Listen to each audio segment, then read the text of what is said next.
না আসলে হচ্ছে কি, দেখো আমার তো সিনিয়র বা আত্মীয় হয় বুঝছো, এই জন্য হচ্ছে গিয়ে এখন মানে একটা দায় থাকে না, এই জন্য হচ্ছে গিয়ে তোমাদের সহায়তা চাচ্ছি আর কি, যা কীভাবে কিছু করা যায় কিনা, বা মামলা যা হয়েছে করা হয়েছে। যাবে সেটা না ধরো যা হয়েছে, মামলা যেটা হয়েছে ঠিক আছে, ওনার বক্তব্যের জন্য ওই মামলাটা ঠিক আছে উস্কানিমূলকভাবে ওটা চলুক, ওটা পেন্ডিং আছে, ওটা চলুক। এখন হচ্ছে পরবর্তীতে মানে ধরো কোনো ধরনের পরবর্তীতে আরো 7টা মামলা হবে, 1000-এ আরো যতবারই জামিন হবে ততবারই মামলার সংখ্যা বাড়বে। 7টা একসাথে 7টা মামলা হবে, হত্যা মামলা 1 by 1 হবে, একটা একটা করে। এটা কথা হয়েছে আর কি, কথা হয়েছে বলতে মানে পুলিশই দিবে। আচ্ছা মানে আর একটু এরপরে ওরা ওরা ওরা বেশি চালাক তো, বেশি চালাক তো, এটা নতুন নিতার সুযোগ আমি রাখবো না। এখন ওটা যতটি পারি আরো বেশি করে চেষ্টা করবো। 7টাতে এমনি হবে। ওরা এইসব ওর ফ্যামিলি মেম্বার থেকে কষ্ট হয়েছে, এবং ও জেলখানায় একজন দেখতে গেছে, আমি একজনকে পাঠিয়েছিলাম আমার, সেও ছাত্রলীগেরই কিন্তু পাঠাইছে, সে আমাকে বলছে যে রিগুলা করতেছে। ঠিক আছে, তাহলে সে যেহেতু তো চালাক মানুষ, তারপর তারা এসে 30 লাখ টাকা করবো, তারা এসে নিয়ে সরাইছে, তাহলে আর কি করে, এখন মামা একটা সুযোগ নাই।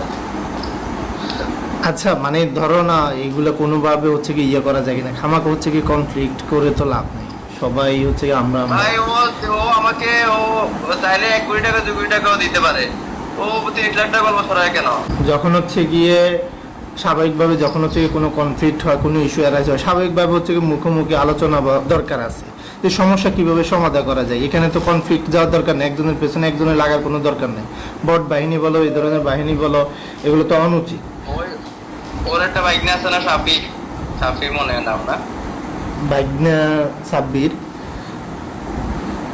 ওর একটা বাইক নিয়ে আছে, বাইকটার সাথে আমার একটা প্রথম অভিযোগ এটার সাথে কথা হয়। হুম। ওকে ওইভাবে কথা বলতে বলো, ওরা ওরা ভালো জানে। ও আচ্ছা আচ্ছা, হ্যাঁ। ওর বাইকটা বলে যদি কোনো পরিবারের সাথে কন্ট্যাক্ট হয় তাহলে আমার আমার নাম কোট করা যাবে না। যদি করে থাকে ওরা সাফির সাথে কার কথা হয়, সাফি বুঝবে বাকিটা। সাফি ওই যেখানে কথা বলবে, বুঝতে পারছি। হ্যাঁ। হুম। সাফি কাদের সাথে কথা বলতে বৈষম্য বিরোধী, ওই সাফি জানে। তোমার সাথে যদি কোনো ওদের পরিবারের কোনো কারোর সাথে কমিউনিকেশন হয় বা সাফির সাথে কমিউনিকেশন হলে ওর বাইকটা আর কি, সাফিকে বলো যে ওদের সাথে কথা বলতে, বাকিদের সাথে। হুম হুম হুম। ওরা যা বলে ঠিক আছে। আচ্ছা মানে এখন আমি ওইটা তো আমি কাউকে চিনিও না বুঝছো বন্ধু, এখন ব্যাপারটা হচ্ছে ওইদিকে আমি কারোর খুব তাহলে তুমি কার পক্ষ হয়ে কেমনে বলতেছো? তোমার সাথে যদি ওদের কোনো পরিবারে কোনো কথা না না না না, হয়ে থাকে, পরিবার না, কার হয়ে কথা বলতেছো? পরিবার না, পরিবার বলতে হচ্ছে গিয়ে যে সাফি কথা বলতেছে না, সাফিকে তো আমি চিনি না বুঝছো। আমি তো হচ্ছে গিয়ে ওনার সাথে আমার সম্পর্ক হচ্ছে গিয়ে চেম্বারের মারফত, এবং হচ্ছে গিয়ে স্কুল থেকে উনি, আমি যে স্কুলে পড়ছি উনি এই স্কুলের সভাপতি, হ্যাঁ। তো ওইখান থেকে স্যারের সাথে আমার পরিচয়, উনি আমাকে ছেলের মতো করে স্নেহ করে, এই জাস্ট ঠিক আছে। না না না, পরিবারের কারোর সাথে কথা না বলা ছাড়া এমনিতে কোনো কথাবার্তা আগের জন্য নর্মালি, তো এটা আমি এটা নিতে পারলাম না তো। আচ্ছা আচ্ছা মানে এখন হচ্ছে কি ধরো পরিবারের সাথে কিভাবে কথা বলা দরকার বলে তোমার মনে ও সাফির সাথে সাফি কাদের সাথে কাছে কথা বলছে, ঠিক আছে? হ্যাঁ হ্যাঁ। এটা আমি জানি যে সাফি কাদের সাথে কথা বলছে, কয়েকজন সাথে কথাবার্তা বলছে। সাফিকে বলো যে আগাইতে, যে আগের প্রসেসে যেমনি কিছু ওইভাবে আগাইতে। ও আচ্ছা আচ্ছা, সাফি তাহলে না? আমার বাইকটা ফেনী ইউনিভার্সিটিতে পড়ে। তোমার বাইক না না?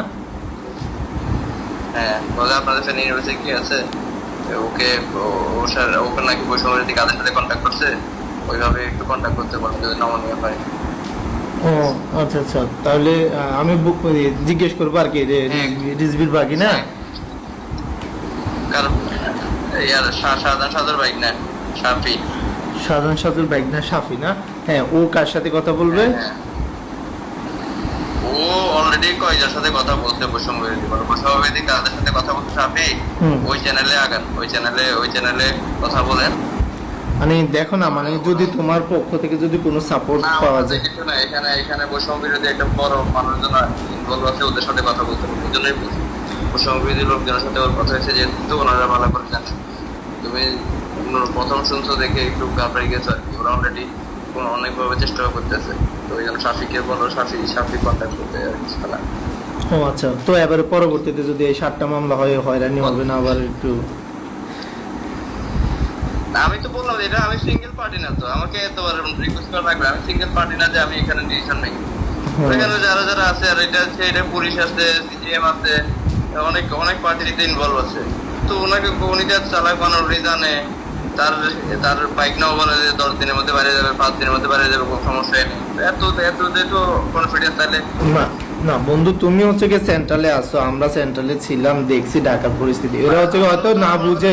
আদালত যদি আমার কথা চলতো, আমি তাহলে ওর নামে ওর নামে যতগুলো হত্যা মামলা আছে সবগুলো দেখে আদালত যদি আমার কথা চলতো। না না ঠিক আছে, আদালত দেখে তো আমি ওটা উইথড্র করলাম। হ্যাঁ হ্যাঁ, না স্বাভাবিকভাবে আদালত আদালতের মতো করে চলবে। তোমরা এত সবাই মিলে হচ্ছে কি, আমরাও আন্দোলন করছি, আমার কথা হচ্ছে সবাই মিলে আমরা একটা বৈষম্য বিরোধী রুল অফ ল এস্টাবলিশ করার জন্য করছি। স্বাভাবিকভাবে আমরা এখানে কোর্টকে মানে কোনো হস্তক্ষেপ না করে যেভাবে হচ্ছে গিয়ে আমাদের কথা হচ্ছে গিয়ে বন্ধু এত আসলে তাই না পেছে লাভ নেই। সামারি হলো যে সাফিকে বললো যে আপনি তুমি কার সাথে কথা বলতো, ওই চ্যানেলে ওইভাবে কথা বলে আগে যে পারো কেন দেখো। আমি জানি ওইটা নিজের চোখে ওকে বলো। তো আচ্ছা আচ্ছা বন্ধু, ঠিক আছে, আমি তোমার কোনো সহায়তা পেলে ভালোই তো আর কি। আসুন এই আর কি। আগে কথা বলে নেন, তারপরে কথা বলে এরপরে বুঝে যাবে।